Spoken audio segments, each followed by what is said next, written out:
ETF index mutual funds నేర్చుకుని stock మార్కెట్లో రాణించాలనుకుంటున్నారా? వెంటనే ఈ నెంబర్కి కాల్ చేయండి.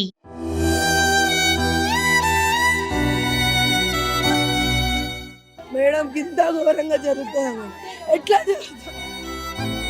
అది ఎలా చేస్తారు మేడం? దేనికోసం చేశారు మేడం?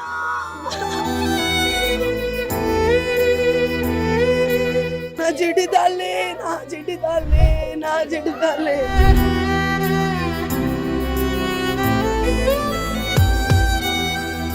11:30కి టిఫిన్ తీసుకొని వెళ్తుంది. ఆ 10కి వచ్చి ఎప్పుడు చేసిపోయిండో ఏమో అర్థమైతలేదు.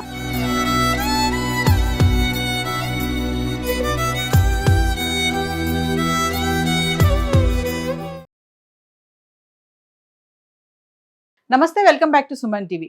కుకట్పల్లి 12 సంవత్సరాల అమ్మాయి సహస్ర మరి మర్డర్ జరిగి 2 రోజులు అవుతున్నా కూడా ఇప్పటికి కూడా ఎటువంటి ఎవరు చేశారనేది ఒక కొలిక్కి రాలేదు, ఒక మిస్టరీగానే మారింది. మరి బయట వ్యక్తులు ఎవరు బిల్డింగ్లోకి రాలేదు, సీసీ ఫుటేజ్లో ఏం కనిపించట్లేదు అని చెప్పేసి అయితే పోలీసులు చెప్తున్నారు. మరి బిల్డింగ్లో ఎవరైతే ఉన్నారో వాళ్ళే చేసి ఉండొచ్చు, ఒక అనుమానం కూడా ఉంది అని కూడా చెప్తున్నారు. మరి దీనిపైన మంచి సమాచారం అందించడానికి ఈరోజు మనతో పాటు ఉన్నారు సీనియర్ IPS ఆఫీసర్ రెడ్డన్న గారు. నమస్తే సార్.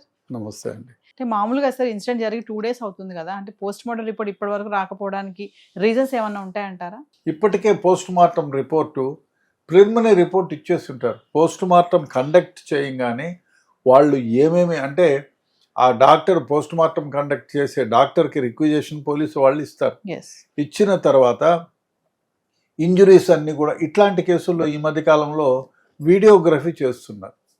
చాలా కేసెస్లో వీడియో చేస్తారు. ఎందుకంటే మళ్ళీ ఏదైనా అవసరం వస్తే చూడడానికి క్షుణ్ణంగా వీడియోగ్రఫీ చేస్తారు పోస్ట్ మార్టం రిపోర్ట్ని. ఎందుకంటే ఎప్పుడన్నా రివ్యూ చేయాలన్నా మళ్ళీ ఇప్పుడు సపోజ్ ఎగ్జిక్యూమినేట్ చేయాలా అనుకోండి, సో అందుకు గాను చేస్తారు ఒకటి. ఇంకోటి ఏమంటే PM రిపోర్ట్లో పోస్ట్ మార్టం రిపోర్ట్లో ఎన్ని ఇంజురీస్ ఉన్నాయి, అది ఎందుటితో కాజ్ చేసి ఉంటారు, ఎక్కడ లెఫ్ట్ హ్యాండర్కి లెఫ్ట్ హ్యాండ్తో పోలిస్తే ఒక రకంగా ఉంటుంది, రైట్ హ్యాండ్తో హ్యాబిట్ల మీద కూడా అలవాటు ఉంటుంది. ఎడమ చేత్తో వేరే విధంగా ఉంటుంది, కుడి చేత్తో ఒక విధంగా ఉంటుంది. వాడి చెయ్యి హ్యాబిట్ బట్టి కూడా ఆ ఇంజురీస్, ఆ అమ్మాయి హైటు ఇంజురీస్ కూడా ఉంటాయి. సో పొట్టోడు అనుకో ఎక్కడ పొడుస్తాడు, ఇక్కడ పొడుస్తాడు. పొడవాడు అనుకో వాడికి ఛాతీ వరకే చిన్న ఎంత కిందికి వచ్చినా కిందికి వస్తుంది. కాబట్టి అదొకటి. పోస్ట్ మార్టం రిపోర్ట్లో ప్రిలిమినరీగా పోస్ట్ మార్టం రిపోర్ట్ పోలీసులకు అంది ఉంటారు, ఇస్తారు.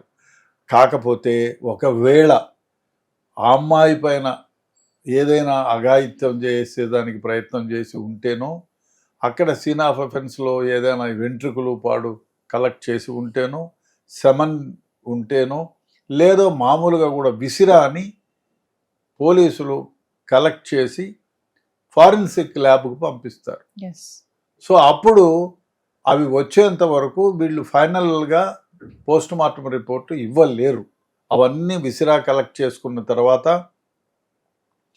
ఆ తర్వాత మొత్తం రిపోర్ట్ని ఒకేసారి పోలీసులకు ఇస్తారు. లేదు ఇప్పుడు అర్జెంట్ ఉంది బాబు మేము చూసుకోవాలా ఇన్వెస్టిగేషన్లో అంటే ప్రిలిమినరీ రిపోర్ట్ కూడా ఇస్తారు. అంటే ముందు ప్రిలిమినరీ రిపోర్ట్ ఇస్తారు, మళ్ళీ ఫైనల్ రిపోర్ట్ ఇవ్వచ్చు, ఇస్తారు. అంటే మనకు పోస్ట్ మార్టం రిపోర్ట్ వస్తే గానీ అసలు ఏం జరిగింది ఎగ్జాక్ట్ సీన్ అనేది చెప్పలేమేమో సార్. పోస్ట్ మార్టం ఇప్పుడు కూడా ఏమిటంటే పొడిచారు చంపారనే ఉంటుంది, కానీ అమ్మాయిని అఘాయిత్యం చేసి ఉంటే డెఫినెట్గా అబ్జర్వేషన్లో చిన్న అమ్మాయి కదా, హ్యామన్ రప్చర్ అయి ఉంటుంది, బ్లడ్ పోతూ ఉంటుంది, అదంతా ఉంటుంది, అదేం లేదు కదా. అదే కాదు బట్టలు కూడా ఒకవేళ ఎవరైనా అమ్మాయిని చెరపడానికి వచ్చి ఉంటే అది సీన్ గందరగోళం అవుతుంది. అదేవిధంగా బట్టలన్నీ చిరిగిపోయి ఉంటాయి. సో అవన్నీ ఉంటాయి. బహుశా అది కాదేమో, డెఫినెట్గా కక్షపూర్వకంగా చంపడానికి వచ్చినట్లే అనిపిస్తుంది.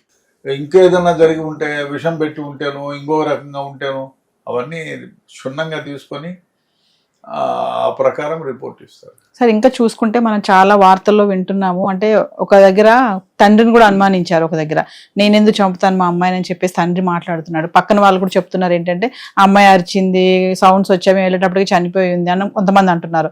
కొంతమంది ఎవడో అక్కడ ఉన్నవాడే ఒరిస్సా నుంచి మైగ్రేట్ అయ్యి వచ్చిన వాళ్ళు ఉన్నారు, ఈ బ్లాక్ మ్యాజిక్ చేయడం వల్ల అని చెప్పేసి అంటున్నారు. అంటే మీ ఇన్వెస్టిగేషన్లో మీరు చాలా కేసెస్ ఇలాంటివి చూసే ఉంటారు, అంటే మీరు అసలు ఏమనుకుంటున్నారు టోటల్ ఇన్సిడెంట్ పైన ఇప్పటి వరకు? డెఫినెట్గా ఆమె ఆ కుటుంబంతో పరిచయం ఉన్న వాళ్ళే ఈ వ్యవహారంలో ఇన్వాల్వ్ అయ్యారు అనేది నా అభిప్రాయం. అదే కూడా జరిగి ఉంటుందని. ఎందుకంటే సొమ్ములు దోచుకోవడానికి రాలేదు, రేప్ చేయడానికి రాలేదు.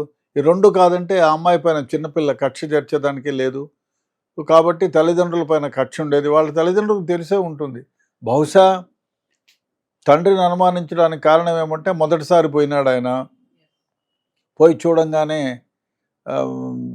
తండ్రి రియాక్షన్ ఏమిటి ఇమ్మీడియట్గా పోతే.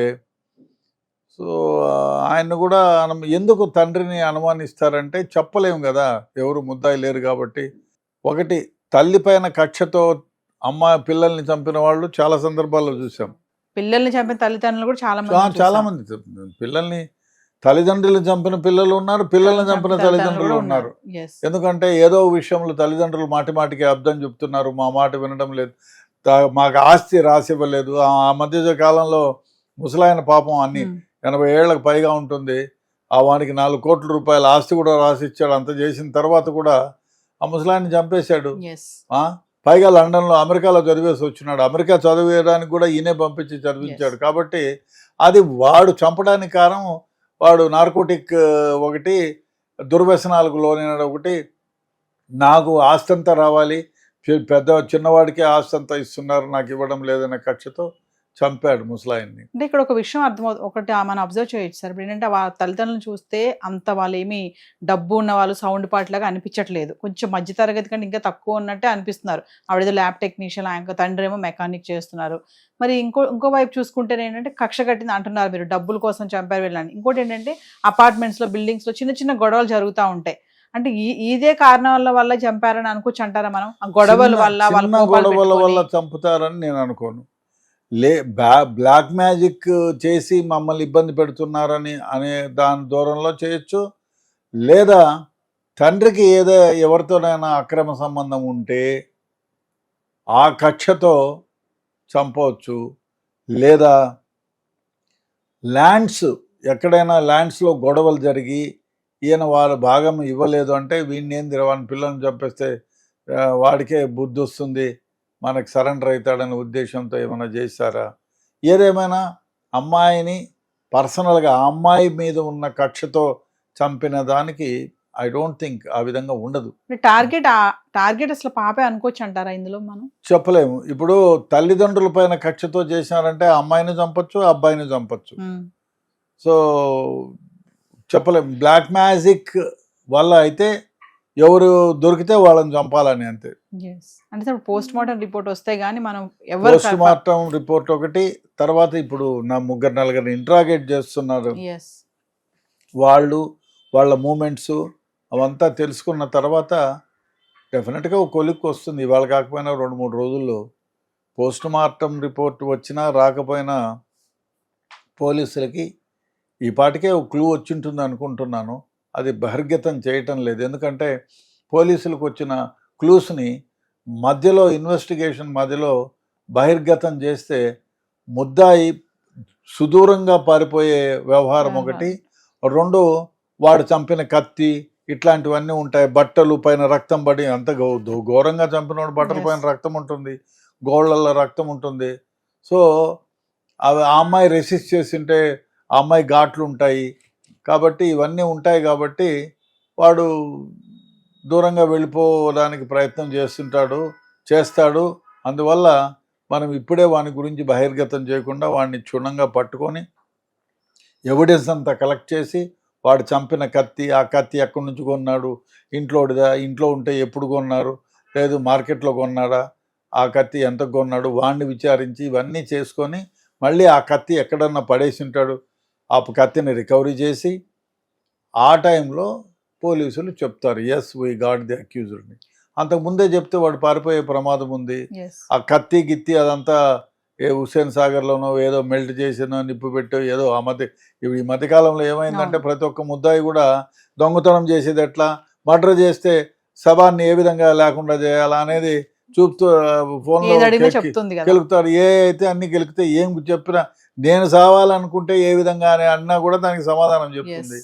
కాబట్టి దాన్ని అడిగి సమాధానం చేసుకొని ఎవిడెన్స్ అంతా డిస్ట్రాయ్ చేస్తారనే ఉద్దేశంతో పోలీసులు గుప్తంగా కూడా ఉంచి ఉండవచ్చు, గోప్యంగా కూడా ఉండి చెప్పలేము. సార్ ఫైనల్గా ఒక క్వశ్చన్ చెప్పండి సార్. మరి ఇలాంటి దాడులు చేసినప్పుడు వాళ్ళకి ఒకవేళ రేపు పొద్దున మనకు రిపోర్ట్ వచ్చాక తెలుస్తుంది, ఎవరనేది తెలిసిపోద్ది ఖచ్చితంగా, దానికి ఎంత సమయం పడుతుంది, అయితే ఎలాంటి శిక్షలు పడవచ్చు అంటారు? వాళ్ళకి సెక్షన్స్ ఏమన్నా ఉంటాయా? డెఫినెట్గా మర్డర్ కేసేనండి, మర్డరు.